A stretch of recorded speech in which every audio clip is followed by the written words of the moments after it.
Oi, pessoal, bom dia, bom dia, bom dia. Bom, na aula de hoje a gente vai ver a nossa última regra de soma vetorial. E é a regra mais importante, por isso que eu já deixei ela para o final, porque a gente vai treinar bastante sobre a decomposição vetorial. Bom, mas então o que é a decomposição e quando a gente vai usar?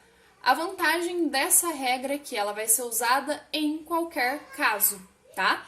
Então, toda vez que a gente tiver um vetor inclinado, a gente pode fazer o uso da decomposição vetorial, tá? Então, a vantagem da decomposição é essa, que não tem um limite de vetores, né? Um mínimo e nem um limite de vetores para a gente poder usar. Desde que este vetor esteja inclinado, a gente pode aplicar a decomposição vetorial. E essa decomposição nada mais é do que a gente pegar um vetor que está inclinado em relação a um eixo de referência, né? Então aqui eu coloquei como sendo o meu eixo de referência horizontal.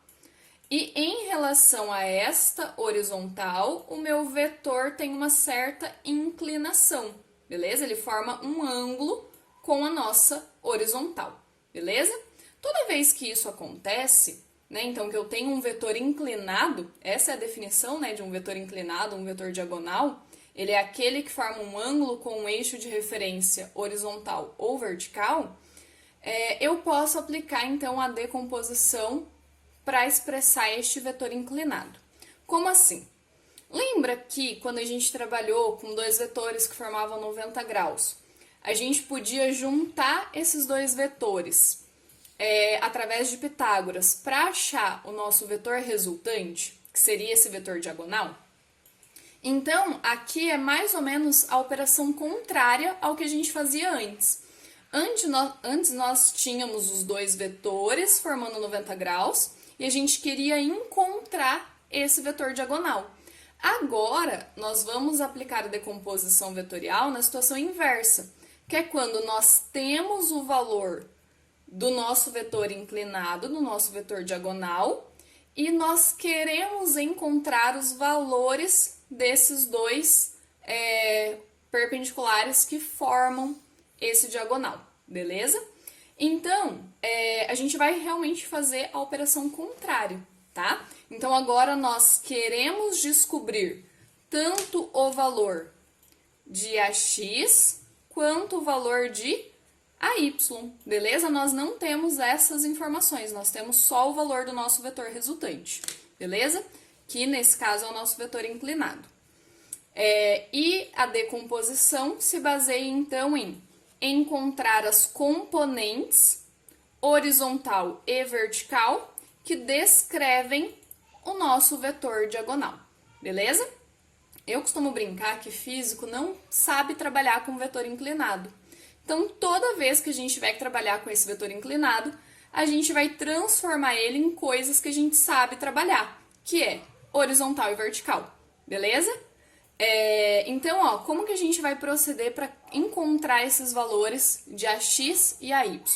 E eu estou chamando de A porque é um vetor genérico, tá? É qualquer grandeza vetorial, ok? Então, como que eu vou fazer para encontrar a minha componente X e a minha componente Y do nosso vetor inclinado?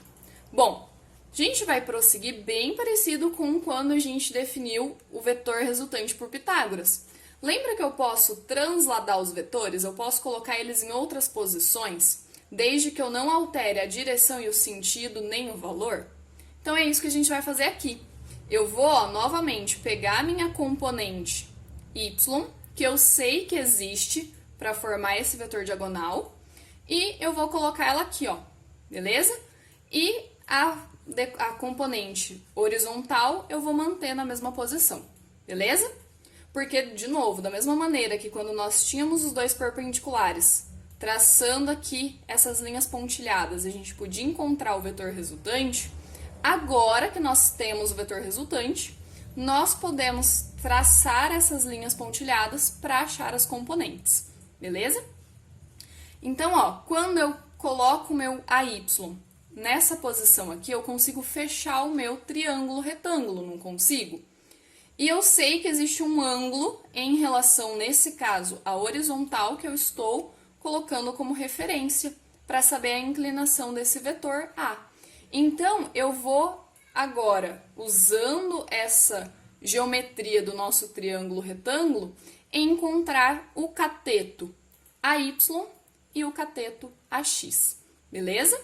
Bom, então, se a gente lembrar, quando nós temos triângulo retângulo, nós podemos associar a hipotenusa com os catetos em função de Pitágoras, que é o que a gente já trabalhou anteriormente, e a gente também pode relacionar a hipotenusa com os catetos em relação ao ângulo formado, tá? Então, em relação ao ângulo, a gente pode escrever que o seno de θ, ele vai ser igual, né? Ele depende do cateto oposto dividido pela hipotenusa. E a gente sabe que o cosseno de θ, né? Nesse caso, o θ é o mesmo ângulo aqui que eu tô tomando de referência, tá? Ele vai depender, então, de um cateto adjacente dividido pela hipotenusa. Bom, mas isso é em cara matemática. Agora, a gente vai trocar, né, esses nomes da matemática para os nomes que nós estamos adotando para os nossos vetores, beleza?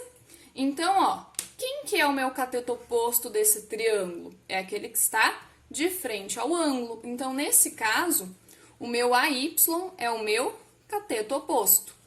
O meu AX é o meu cateto adjacente e a gente já sabe que o inclinado aqui, que é o meu vetor A, é a nossa hipotenusa, beleza? Então, agora basta que a gente trabalhe com essas substituições na nossa equação, beleza? Então, ó, seno de θ é igual a cateto oposto, que eu disse para vocês que é AY, dividido pela hipotenusa, que eu falei que é o vetor A, beleza? Bom, mas lembra que eu quero encontrar o valor das componentes horizontal e vertical? Então, eu quero a Y e a X. Então, eu vou isolar o AY aqui na minha conta, beleza? Então, ó, multiplicando o cruzado, eu sei que AY vai ser igual a A vezes seno de θ, beleza? Bom, e com isso, a gente encontra a nossa primeira relação para encontrar as componentes, tá? Eu sei que a minha componente vertical, em relação a este ângulo θ que eu estou tomando como referência, vai depender do meu vetor inclinado vezes o seno desse ângulo, tá? A gente só tem que tomar cuidado que em relação a este ângulo θ, o AY é o cateto oposto. Se eu estivesse considerando, ó, este outro ângulo, o meu cateto oposto seria o AX. Então, eu teria que fazer essa modificação aqui, tá? Mas é mais comum a gente adotar esse ângulo em relação à horizontal, beleza? Por isso que eu vou trabalhar com ele por enquanto, tá? E eu sugiro que vocês também sempre trabalhem com o ângulo em relação à horizontal para acabar não confundindo, tá bom?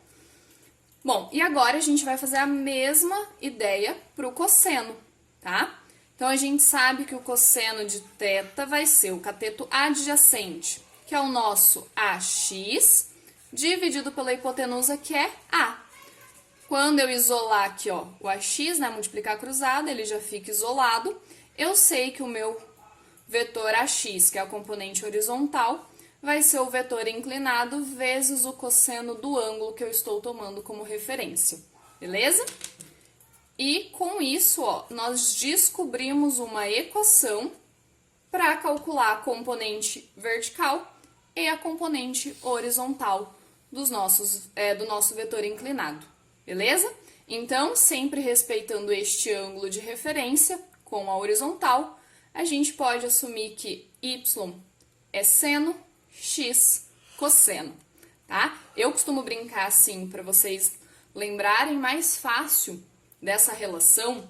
E, de novo, isso só vale se eu estiver pegando θ, esse eixo aqui, com a horizontal, tá? Mas eu costumo brincar y sem sono, em pé, e x com sono, deitado, tá? Então, vertical em pé, seno, sem sono. e horizontal, deitado, com sono, cosseno, beleza?